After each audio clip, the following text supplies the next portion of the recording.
السلام عليكم البنات، سعيدة بلقياكم. نتمنى يلقاكم هذا الفيديو في صحة وعافية. اليوم غنقدم لكم تشيز كيك بصوص الليمون. بسم الله. غناخدو خلاط كهربائي ونوضعو فيه 2 ساشي ديال البسكوي، 2 باكيات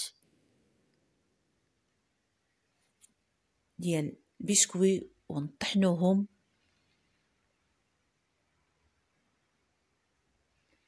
يوليو بحال الطحين تقريبا.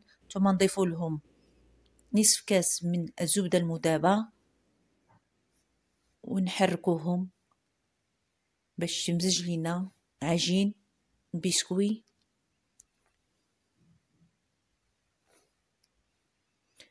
من بعد غناخدو مول من الاحسن يكون كيتفتح من الجوانب باش يسهل لينا نحيدو الكيك ديالنا ونضيفو عليه البسكوي، نحاولوا نضغطوا عليه بملعقه، او من الاحسن ناخدو اي زلافه مسطحه من التحت. انا خديت كاس هنايا، بقيت كنضغط مزيان باش ضروري تضغطوا مزيان باش كيبقاوش دوك الفراغات من الوسط. يعني كتضغط مزيان بهذه الطريقه، وكي كتشوف ندخلوه للثلاجه لمده نصف ساعه ونمشيو للكريمه ديالنا. كناخذوا 3 البيضات، زيت او قشور الحامض، كاس سنيده، ساشي دو فاني، كيس ديال فاني، ثم عصير ديال الحامضه، ونمزجو الكل لمدة دقيقة. من بعد غناخدو اي جبن عندك موجود.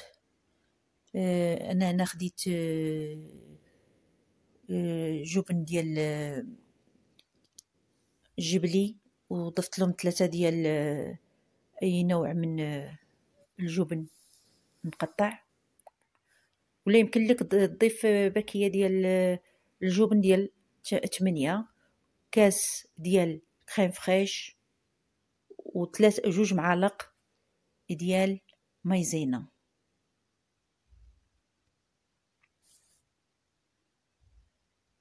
نخلطوا الكل مزيان لمدة دقيقتين.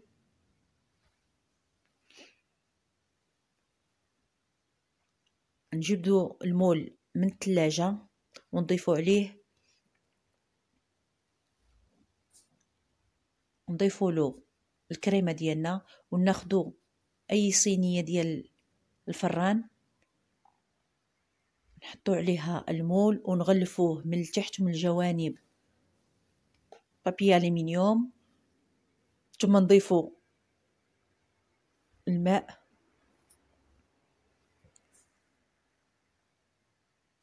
في الطاوة ديال الفران او صينية الفران باش يطيب لنا على حمام مريم لمدة نصف ساعة. ناخدو كريمة ديالنا ديال الحامض، كاس ديال السكر، كاس ديال الحامض، 2 معالق كبار ديال النشا مملوئين، نخلطوهم مزيان حتى ما يبقاش تما عجين ديال المايزينا. ثم نديرهم فوق البوطه ونضيفوا 3 المعالق ديال قشور الحامض ونخلطو مزيان حتى كتقصح لينا.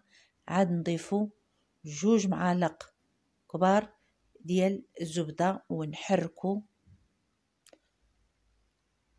هنا غتسمحوا لي على خلني الفران، ما كنطيبوهاش من الفوق، كنطيبوها غير من التحت. غير هنا واحد ولد الاخت كان عندي مشى شعل ليا وما شفتوش، شعل لي من الفوق، منين حليت لقيتها فات فيها شويه ديال الطياب. نتوما شعلوا غير من التحت، ما كنشعلوش عليها من الفوق لمده نصف ساعه.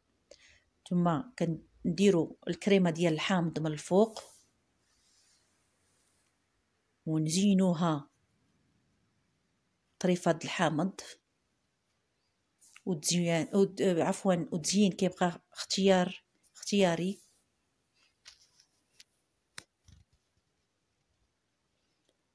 إذن هذه هي تشيز كيك بالليمون ديالنا.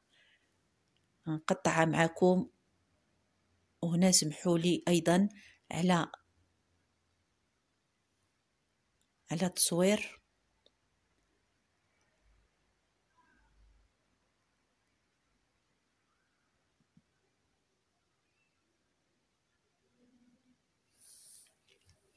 إذن هذه هي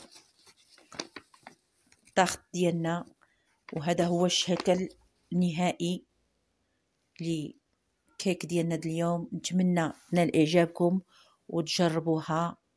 في عجبكم الفيديو ما تنسونيش من اللايك ديالكم، وخليوا لي التعاليق والاشتراك في قناتي.